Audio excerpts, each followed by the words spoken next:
So I'll just introduce Ajahn Barry.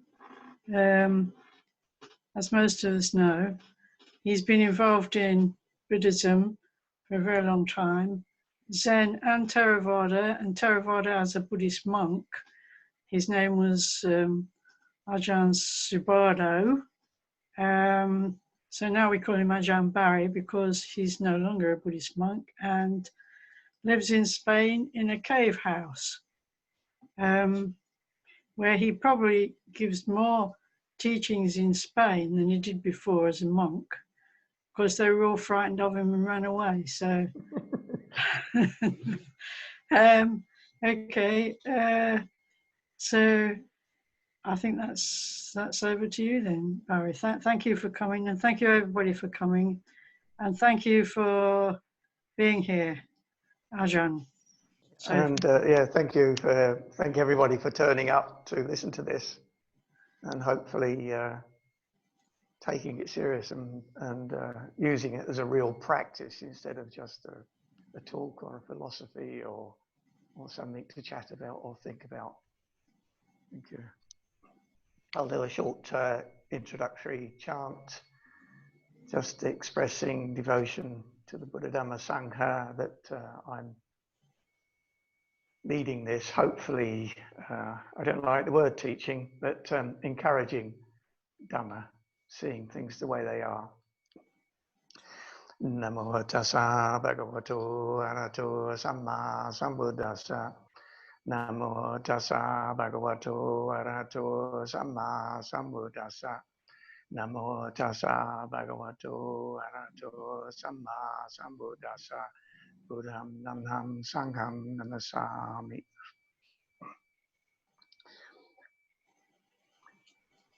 We were just talking a little bit about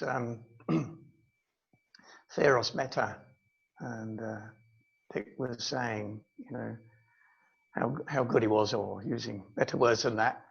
And I thought I might, it reminded me, I thought I might tell one of the little stories that I remember from him. This is back in the early 70s, and Buddhism was possibly even more fashionable than it is nowadays. It was the thing to do, just to be a Buddhist, or whatever that means. Anyway, so people, he would say, well, people are into getting rid of all their possessions, all their belongings, so they feel closer to the Dhamma.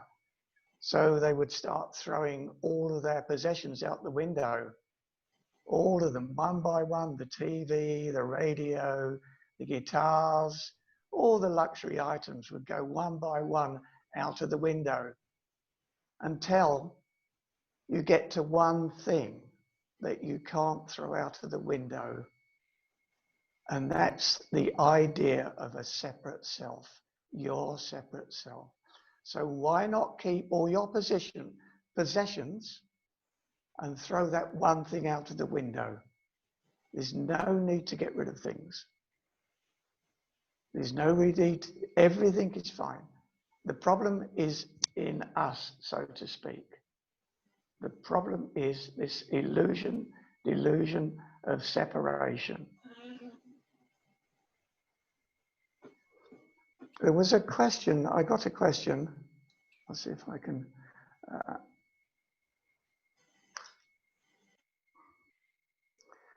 My question for Barry is around maintaining the benefits of this meditation as the events of everyday life impact us.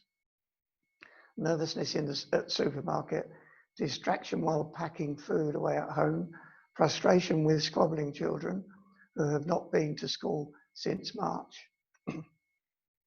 Teaching and meditation are wonderful, but integrating them into daily life, into one's path, yes, tips on that integration would be helpful.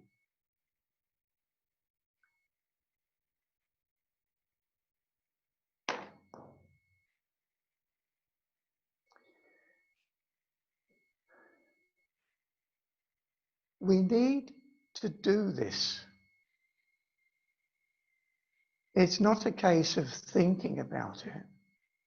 It's in itself, it's very simple. It's a matter of awareness, pure awareness, bare attention, pure mindfulness. Coming back to the present moment. You see, we often talk about embracing the problems, embracing the difficulties, embracing the noise around you with the children or whatever frustrations. But we cannot embrace this. It is not possible. It's a nice theory, and it might make, or it's like a band-aid, a sticking plaster over the wound. It's really not going to heal it. We need to deal with the problem correctly, which is by coming back, by knowing the present moment, by really being aware, by using the body, any part of the body, it doesn't matter, the awareness, the hara, the feet, the breath. Just by, in that moment, there is a letting go. And that letting go is a true embracing. It's a real accepting, because it's not judging, trying to get rid of it, naming it, saying, oh, I wish I wasn't like this. I wish I could, after all these years of practice, I'm still plagued by these problems that I have to deal with. How can I practice with that? You can't practice with it.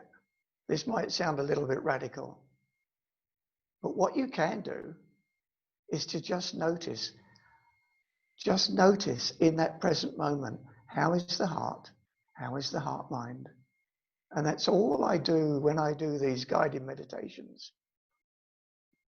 It's nothing to do with the meditation, with the guiding. It's about being aware of, some say, witnessing the awareness, just being the awareness, just knowing the awareness, knowing that true space. That space by its nature contains. It embraces. I think this is the true meaning of embracing, of giving time to, in a sense. Just knowing, just being aware, seeing, knowing that place, and starting to see how these tricky things in life, these difficulties in life, start to dissipate. They start to lose their power over us. We're not deconstructing them. We're just being in the present moment. Which seems, I don't know, it seems a bit radical to me, because I hear so many teachings, so many people doing teachings and techniques. As I've said before, yes, they're great, these techniques, but we tend to forget why we're doing them. Why are we so-called trying to be mindful? And we can't be mindful. There can be mindfulness, but we cannot be mindful. It can be a step to allowing the mind to settle down a bit. But to go straight for that place, which is right there, right now, in every moment, and the more we get out of the way and get to know that host, get to know the difference between the host and the guests. The host is that space of true awareness, which isn't dumb, it isn't vacuous, it's bright and it's aware. And we can respond. So using our body, which is the easiest, for me anyway, the feelings, the feet on the ground, the hara, the energy around the solar plexus, the navel, using anything that is, say, the body can't lie. That's why you can't use an idea, because that's mind created. Use the body, use the breath, use the feeling of the wind. There's absolutely infinite number of things that we can be aware of. There is never anything that we cannot be aware of. It's sitting now, it's listening. So that learning to come back. And that's why I'm so encouraging on this, is because the more we do it, the more we start to really let go of our views and opinions and ideas of techniques of becoming this, not becoming that. This is never, I was going to use the word solved. The search is the problem. We're all searching. Even now at this meeting, we're searching. I think it's a better search, a more useful search than the search of the majority of people, which is searching for things outside of themselves. Knew this, knew that, better this, better that, better relationship, better car, better home, better techniques. Oh, this is better than Buddhism. Oh, Zen is better than Theravada. Dzogchen is better than Zen. It's, as Hui Neng said, of the three vehicles, there is only one real vehicle, and that's the vehicle of practice. And that practice is coming back to the present moment, letting go. You can't let go, but there is a true letting go when we are mindful in the present moment. So of course, Moses, be the Buddha, knowing the Dharma. Be the Buddha is the one who knows. That's our awareness, our true awareness. Be the one who knows the way it is. And it is like this, without us projecting all our views and opinions and all the other things we tend to project. The world we create, the samsara. So I'll do the usual guided meditation. And please remember, the most important thing is to get to know that. I mean, you can't be told anything. You've got to get to know that place. Again, words are difficult. I'd like to say, learn to trust in that. Well, trust arises automatically. All of these things that we seem that we should achieve, like the Eightfold Path, all of these Buddhist terms and things, they're outcomes of, they're not things for us to do. And from that place, then we can truly practice, because we're not trapped in illusion and delusion, greed, hatred and delusion. Okay, so sitting in a reasonably comfortable posture that allows you or helps you to be aware, perhaps helps you not fall asleep, helps you as in the body starts to fall that you notice.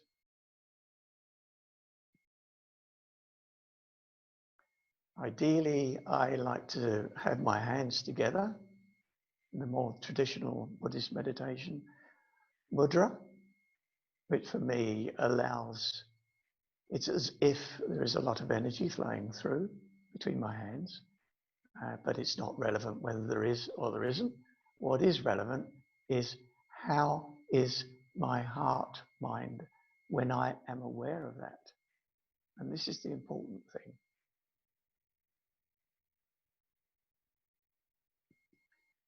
So sitting comfortably in an aware posture, if possible.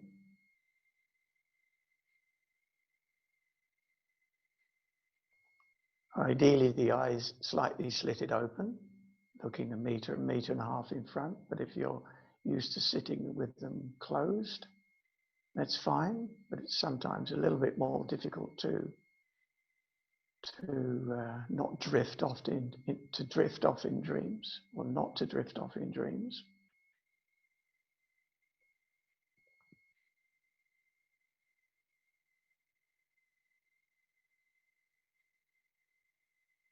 So just being aware of the quietness.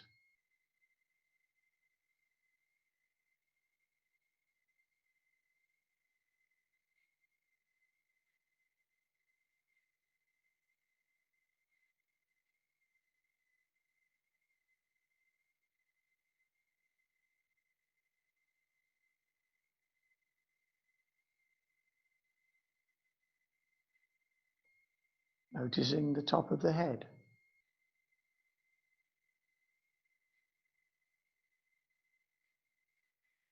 Shifting your consciousness there, your awareness. Now, whether you can be aware of the top of your head or not is not really relevant. What is relevant is when you shift your attention that way, the monkey mind stops.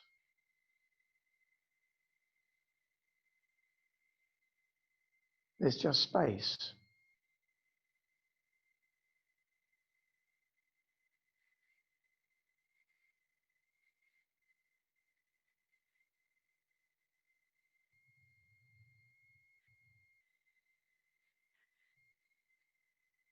So allowing that attention to spread down the back of the head.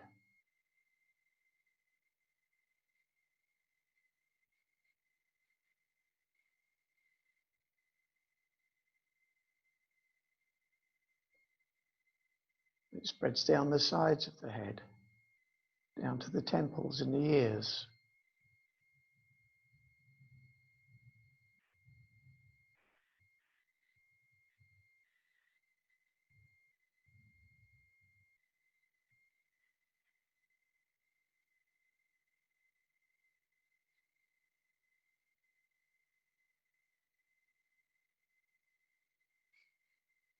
Whenever the mind starts to wander, that's just what the mind does. Don't worry about it. Just be aware that it's wandered and come back.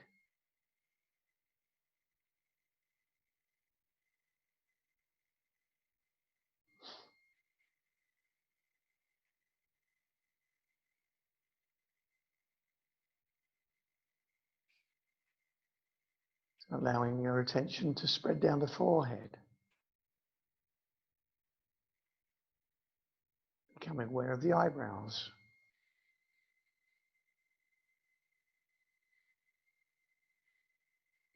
And the eyes and the eyelids.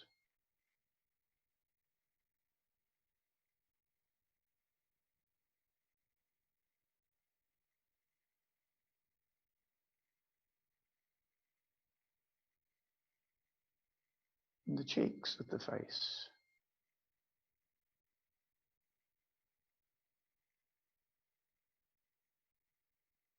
And the nose. The nostrils.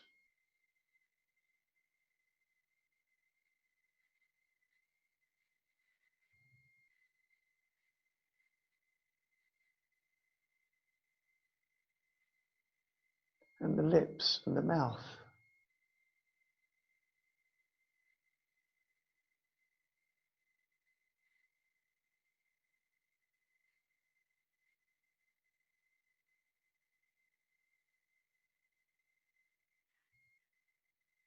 And the chin.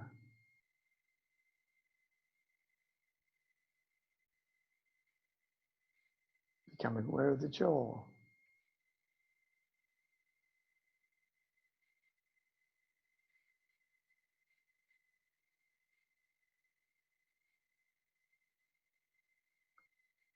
becoming aware of the whole of your face, the whole of your head, the ears, the back and the top.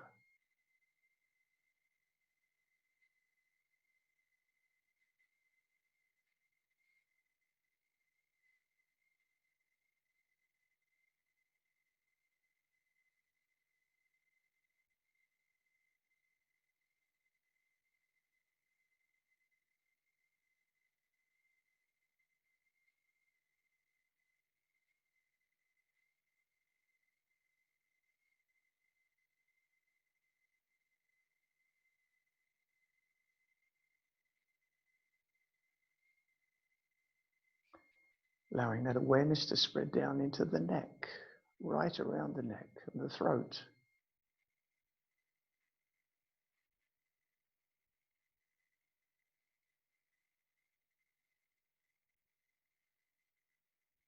And again, being aware of the neck, the face, the ears, the whole of the head. How is it in that very moment of awareness? Noticing the peace. That peace is space.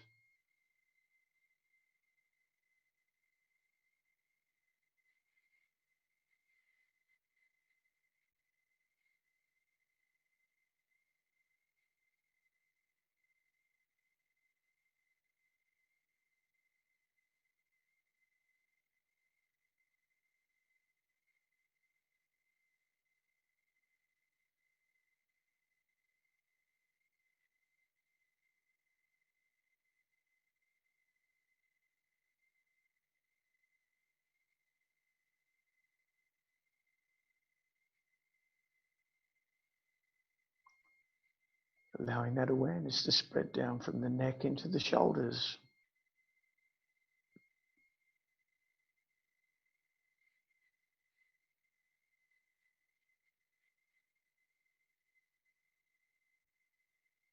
And down the arms to the elbows.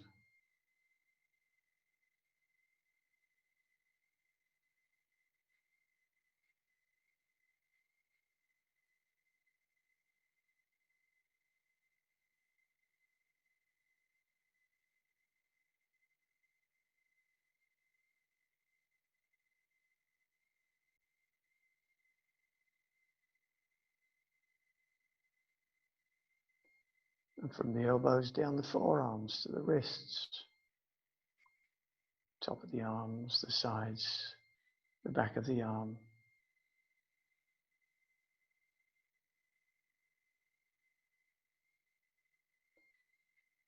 Just with awareness. There's no need to think. There's nothing to gain here, and there's nothing to get, nothing to become. It's just about awareness. Awareness with a deep consciousness.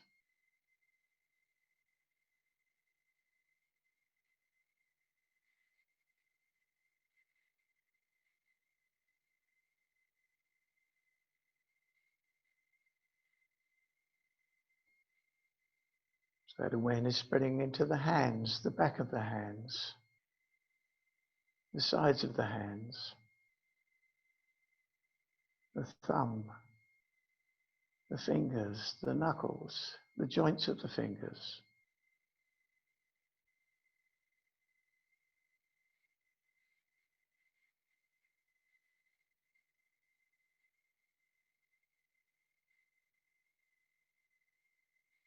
The fingernails and the fingertips.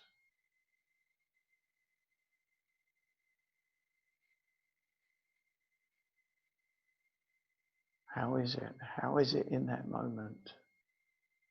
How is it when you're looking at the fingertips, the fingernails?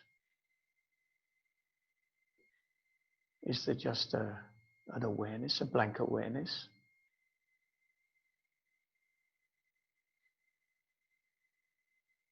Just knowing that, just getting to bathe in that quiet awareness that is always there.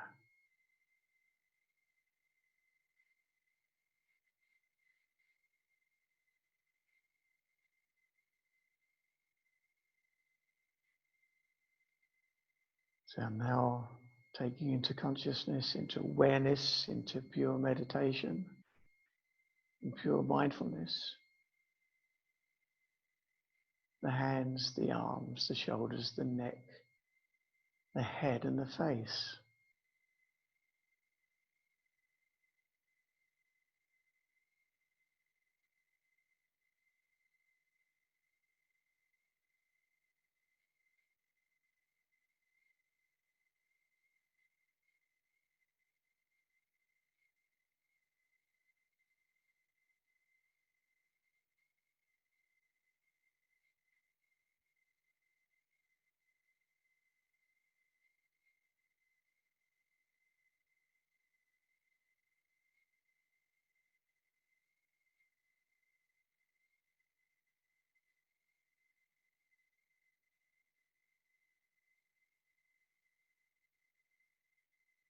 So allowing that awareness to spread down from the shoulders, down the back,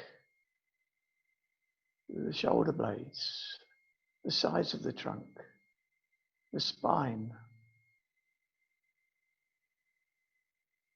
down to the arch of the back, the lower back, the coccyx, the buttocks, and the hips.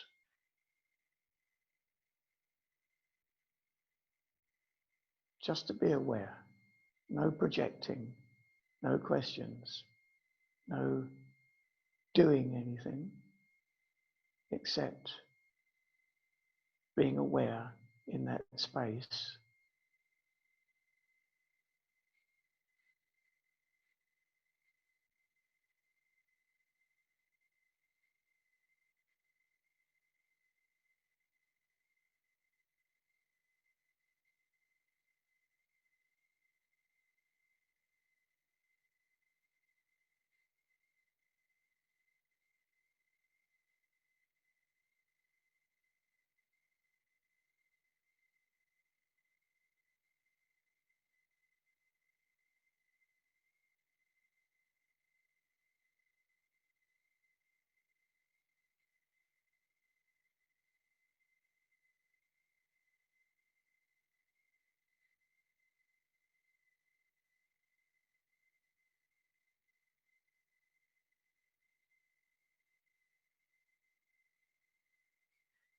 Bringing into your attention, your awareness, your mindfulness, the whole of your back, your seat,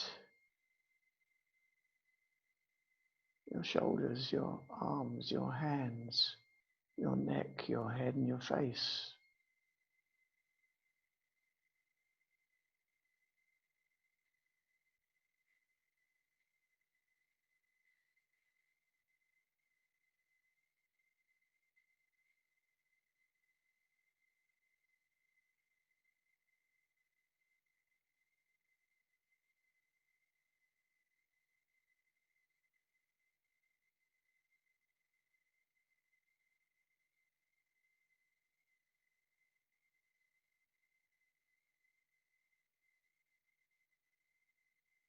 Now allowing your awareness to spread down the shoulder, from the shoulders down the chest.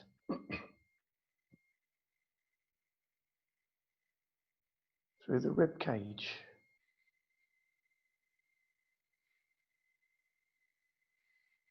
The diaphragm. The stomach. The sides of the trunk. The solar plexus.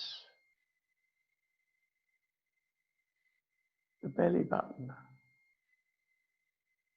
The hara. Down through to the groin and the hips.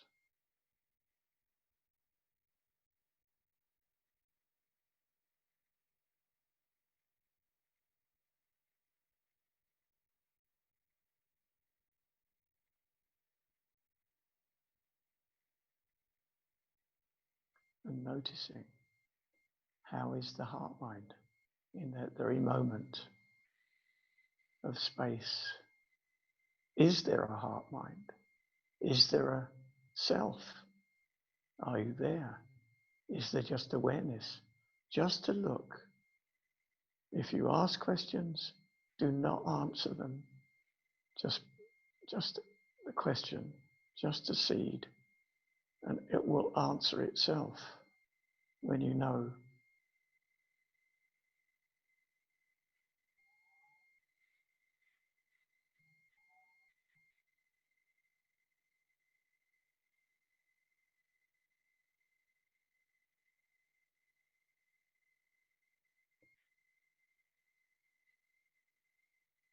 So becoming aware of your upper legs from the hips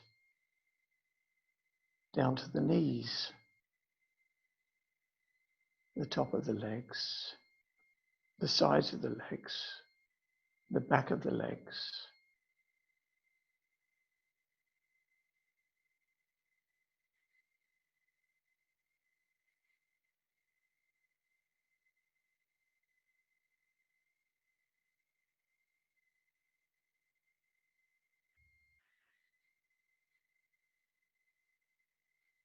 And bringing into attention from your knees,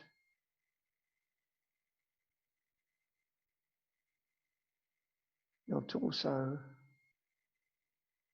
your hips, your chest, your shoulders, your back, your neck, your face. Just stopping by looking, by being aware.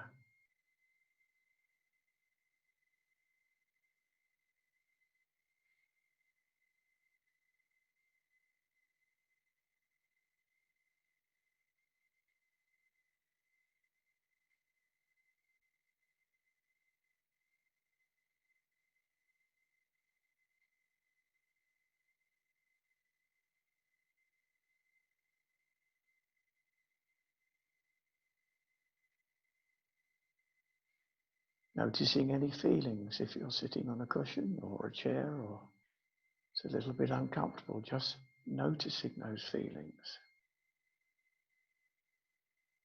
not analyzing, just seeing them, not reacting to them. If you need to move, move, but respond and not react.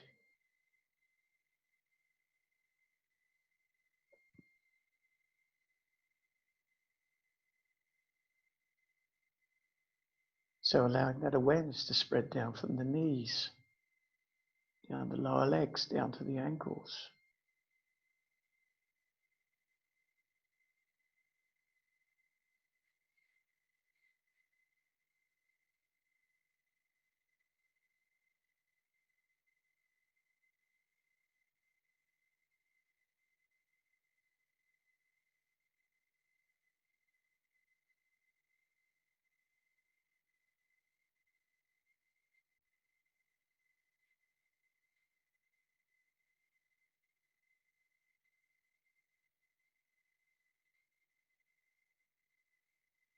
And allowing that awareness to spread down from the ankles into the feet, the top of the feet,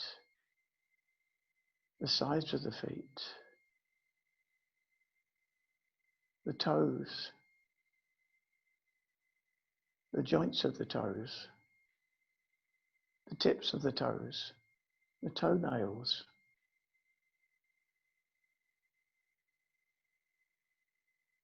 What does your mind do when you look for your toenails? Does it stop? Is it at peace?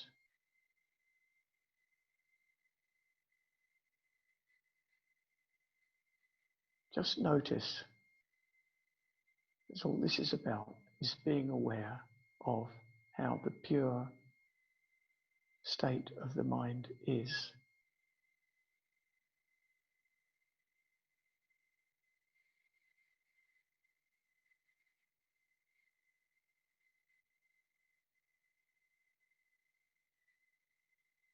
So allowing that awareness to spread down from the ankles, Achilles tendons, the heel of the foot, the arch of the foot, the sides of the feet, the balls of the feet, the joints of the toes.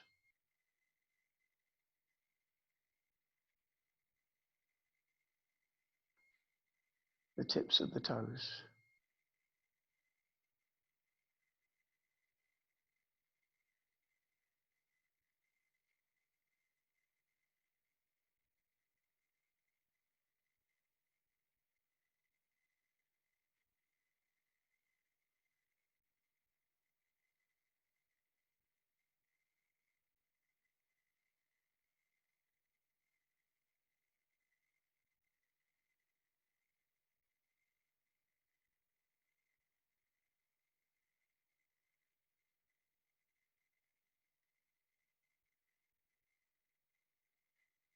Now bringing the whole of your body from the tips of your toes to the top of the head. Bringing it into awareness, just being. Nothing to do, nothing to think about, nothing to worry about. Just being aware of. And if you cannot be aware of because there appears to be nothing there, just being aware, getting to know that, getting to trust it.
Whenever the mind starts to wander, just gently, with metta, with loving kindness, gently come back.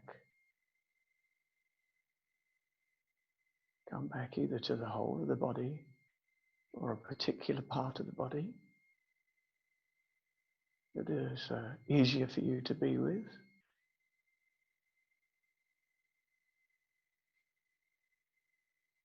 Or come back to that no-thingness.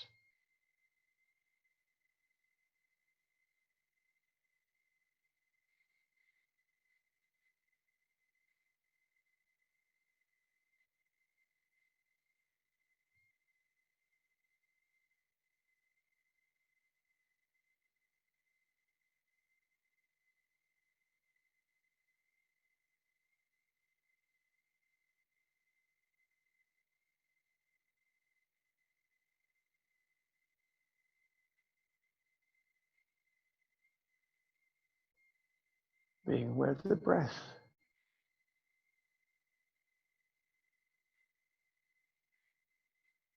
Not following the breath. It's a tradition of the Anapanasati to follow the breath through the nose, the throat, chest, the diaphragm. I'm really suggesting just to be aware of the breath, only to give you the opportunity to see that when there is pure awareness, there is peace, there is space, that space that contains all, everything.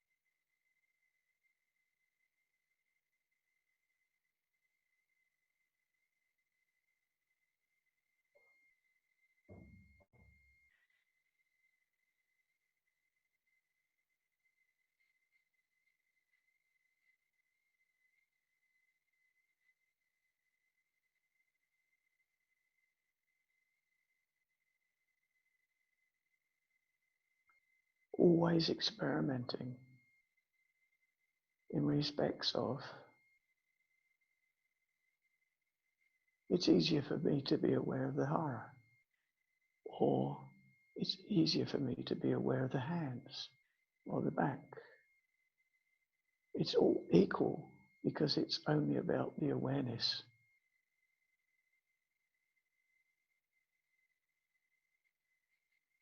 So don't worry that you should be spending a lot of time with one particular place.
So I'll ring the bell in a few seconds.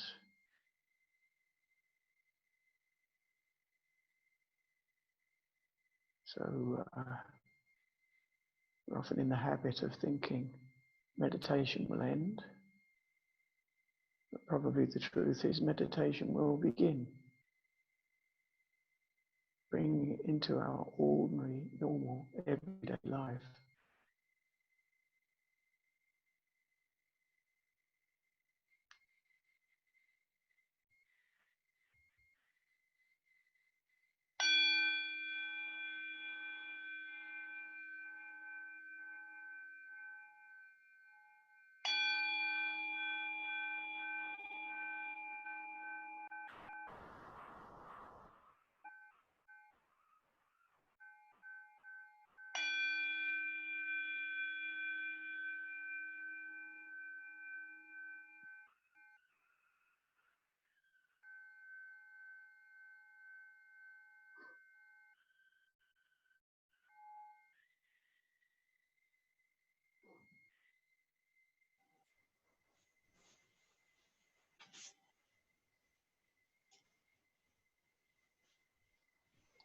So is going on to that, back to that question about integrating the practice into your ordinary life.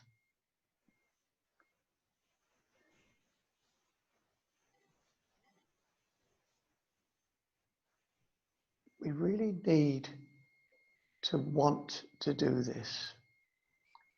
We really need to have a profound interest in this.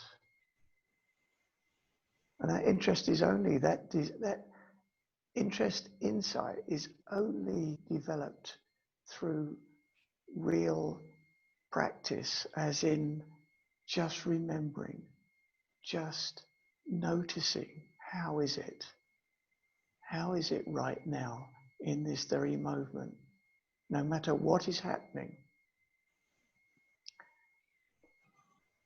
When you know you're dealing with difficult situation or children, whatever running around you, this is the real time to actually apply something like feeling your feet on the ground when everything seems to be going a bit crazy around you. Then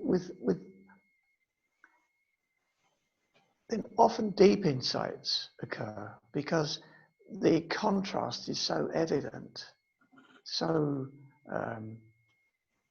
noticeable. Normally, yes, okay, I come back, I sit here, It's all ideal situation. It's quiet. Just be aware of my fingernails, which of course I can't be, but I can be aware of that awareness. I can know that true spaciousness.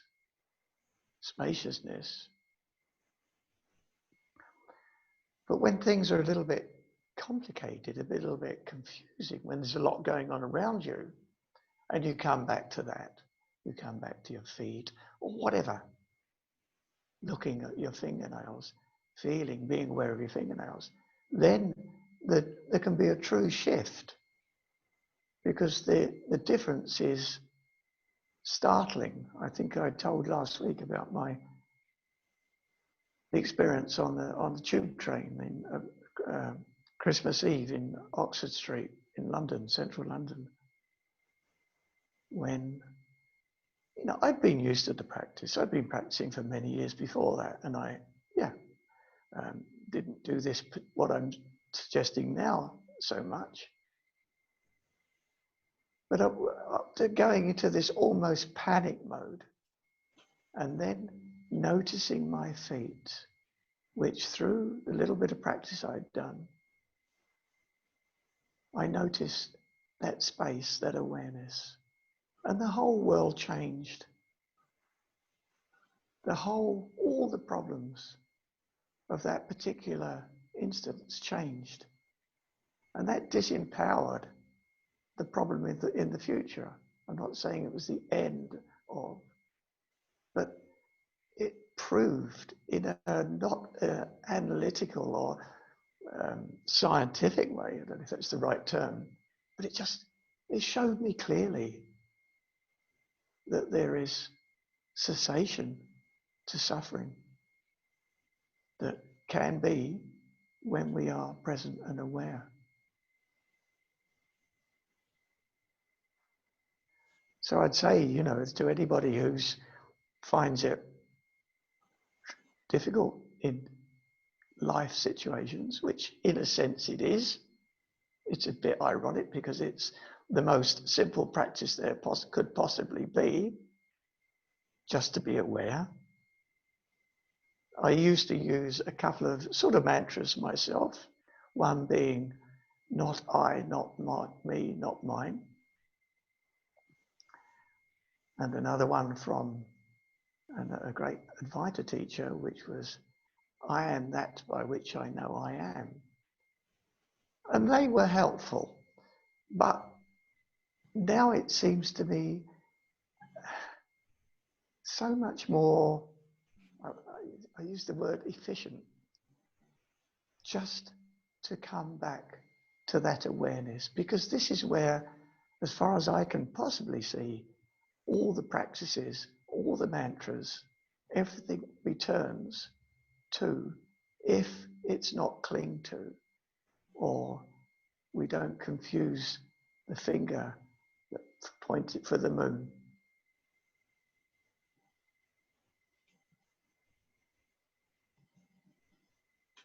But we generally do. We generally look at, I need special conditions. I can't meditate, it's too noisy in this house. I can't.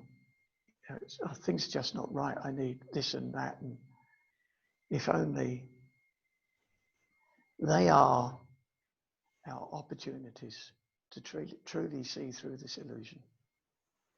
Because that suffering is created in our own minds. And that's where Mara hangs out and waits, lurks around, ready to trick us at any point. Oh, I know better. The story of the Buddha, when he awoke and sitting under the Bodhi tree, and Mara tempted him with all sorts of temptations, responsibility, beautiful maidens, demons. And I love the translation I know. He paid no heed. He just accepted them in that space and said, I know you, Mara. no more will you build, your ridgepole is broken, no more will you build houses. Something like this. The houses we build are this world we create in our own minds, which isn't the real world. So, does anybody have any questions?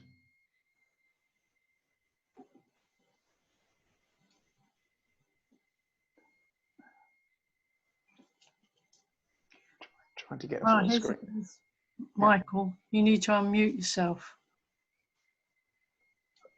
Who, Michael needs to unmute himself? Yes. Yeah.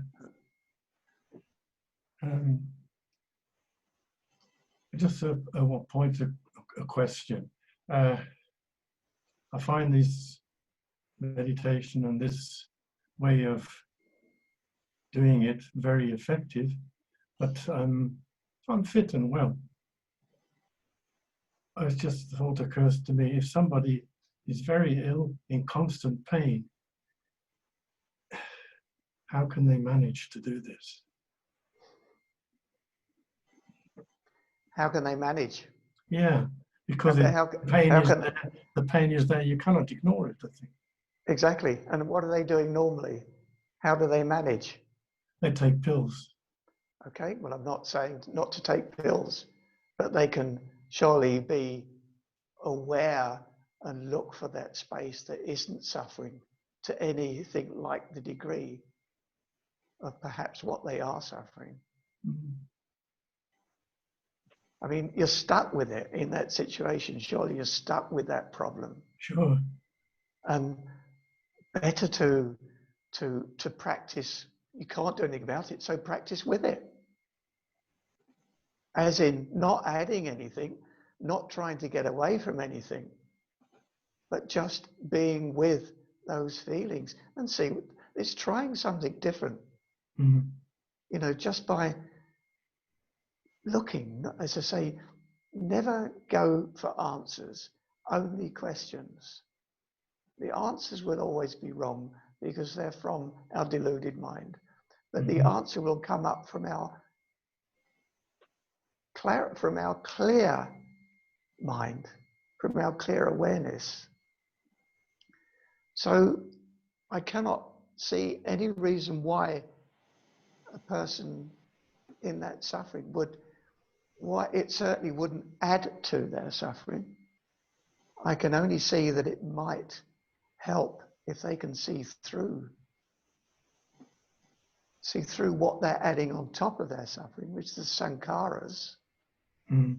So, you know, medically they say only 20% is the pain and the other 80% is what we add on top of it. I'm not saying that's the case with them, but it would be good for them to investigate that. Mm-hmm. Because they're in that position. There's nothing they can do about it except be with it. So look somewhere else. And that somewhere else being that spaciousness that is the true nature of the mind or the heart or the Buddha nature or whatever you want to call it. Does that make any sense at all? It does make sense, yes, thank you. Okay. Lynn has a question. If you want to unmute yourself, Lynn. Okay, can you hear me? Yeah, I sat here. I've been gardening and bowling and being stressed about not having enough time. And I had a really bad back when I came in. And I sat here and tried to just be aware. And you know, a lot of that was to do with up here. Yeah. You know, and it was quite interesting because it's gone. I'm not saying that you know, I just had a bad back. I don't suffer from arthritis or anything. It's very, very interesting, the marrowing between the mind and the body. And when you were doing the meditation, I was focusing on this horror thing because it's very new to me, and it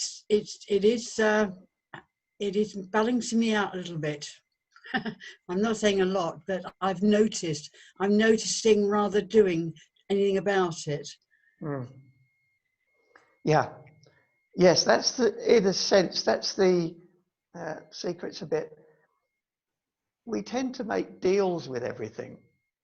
You know, sometimes people have been in this sort of practice for a while and they think, well, yeah, the guy says, yeah, you know, only 20% is real pain and the other is 80% is what my mind adds to it. But then we try and make deals, you see. We think, well, okay, so I'll sit here and I know that only 20% is, but that's just making deals. That's just playing mind games. We truly have to let go. And oftentimes when we can let go, the body responds. You know, I have actually known people to come to me after a meditation, this type of meditation, and as a monk, and say, you know, I've had this problem for years and it's gone. They weren't trying to get rid of it, you see. They just happened to be truly mindful and aware and in the present moment at that time. And that let go of that particular problem. So, I mean, I know I used to, oh God, I used to, you know, I used to live in London next door to the Buddhist Society, and I used to go and teach there, and I'd rush home from work at sort of 5:30, and I've got to be upstairs in the Buddhist Society at 6, and I felt dreadful, and you know, I can't do this. And I'd go up there, I'd sit down, and the whole lot would fall away. And never once have I left the meditation that time feeling as bad as I did when I walked in. Just through remembering to let go. Well, as I say, you can't let go. Remembering to be aware, to be truly mindful, not self-conscious. And we create so much stuff in our own minds that affects our bodies. But we can't make deals in the dharma. We can't say, if I do this, it will go away. As I say, if like sitting, I've never had particularly comfortable knees. I'll look at those feelings of my knees, and I might say, you know, internally, you know, what is this? Is it mine? Without any analytical or thinking. And generally, the pain, the discomfort would ease. If I were trying to get rid of it, it would increase. Because that's just the self getting involved into trying to change the world into the way I would like it. And the self is the problem. The problem can't be solved with the problem. We need to look somewhere else. And I'd suggest we look where there is no problem and get to know that intuitive awareness, that sati sampajanya, which is known through sati, mindfulness, true mindfulness, not self-consciousness. Panya, wisdom, the wisdom comes out of that. That's the wisdom of knowing that if I am aware, truly aware, there is a place there, there is a space, there is a no-thingness there, which leads on to sati sampajanya, which is intuitive awareness that functions in all situations. Because that space is always there. It's never, ever not there. It's just that we generally prefer to mask it over or prefer our own views and opinions. I hope I didn't go off track there for you.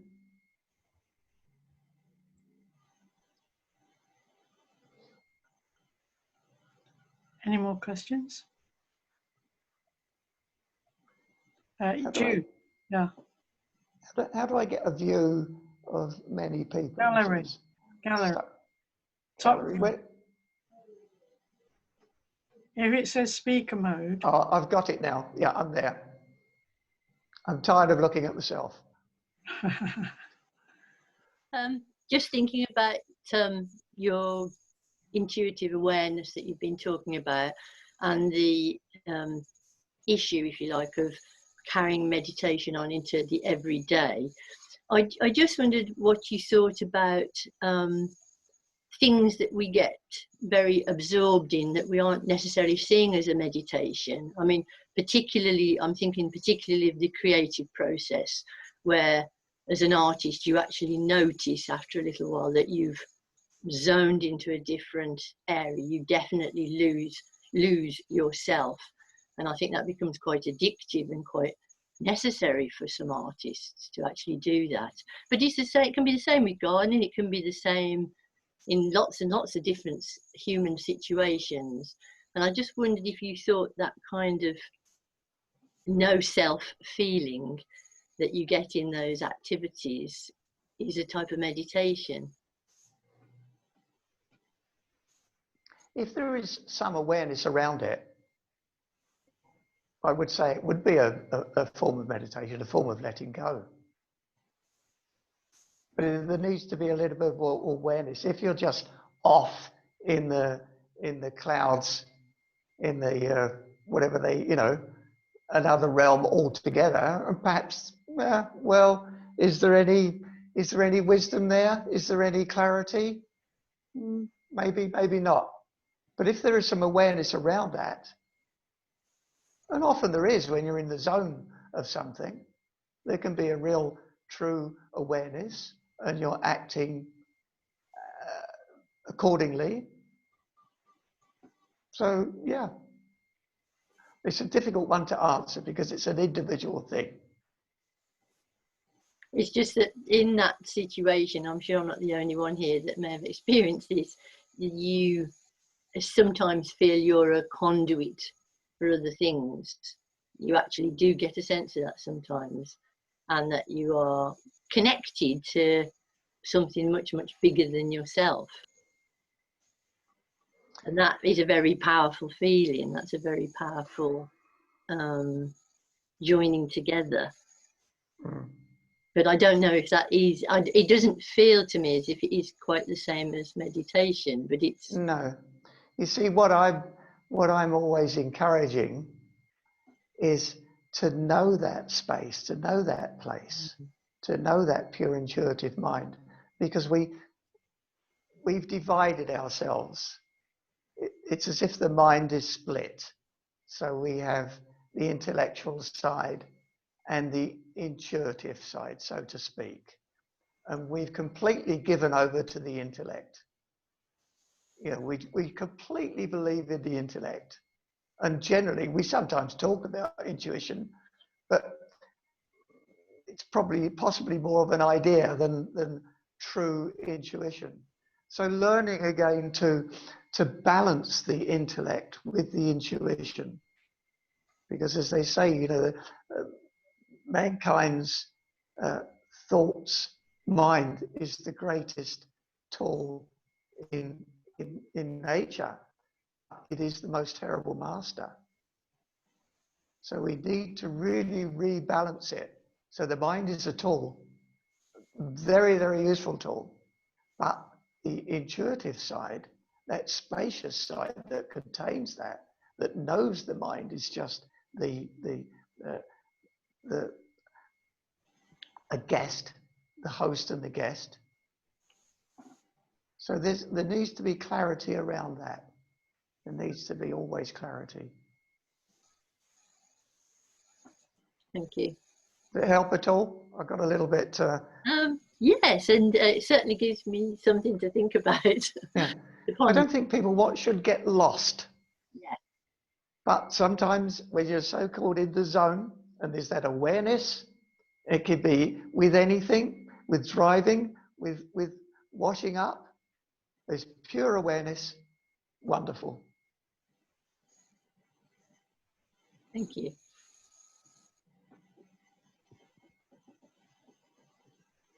So any more questions? Because we're coming to the end. So Barry, do you want to? Yeah, are anybody managing to bring this? Remember to be aware in the high street at your jobs, or on the phone to somebody or whatever. Oh, we got one. Thank you. It's really worth pursuing. It's really, it costs nothing. It takes no time. But it is something that many people over the centuries have not tried. They prefer the complicated stuff, all the techniques and the teachings, and there's a myriad of different teachings of different ways, different religions. But I could only strongly say, try it. Try it. Try it for a day. Try it for a week. Just put post-it notes up. Be aware. That's what I used to do. Be aware. Until it becomes, the normal, the natural thing to do. And then you really once you start to trust that awareness, that you don't have to control the world, then things will change and there will be a cessation of suffering. That cessation will be just for short times. But then the more we persist, consistently practicing, the more natural that becomes. And then you think, what the hell have I been doing? What's going on? Why have I been banging my head against the wall? Anyway, I can only say, please give it a go. Well, thank you, Barry, and thank you everybody for coming. I look forward to seeing everybody again next week. Okay. Okay. Thank you, everybody, for. Thanks, Richard, for getting me in. Yeah, no trouble. Look after yourselves.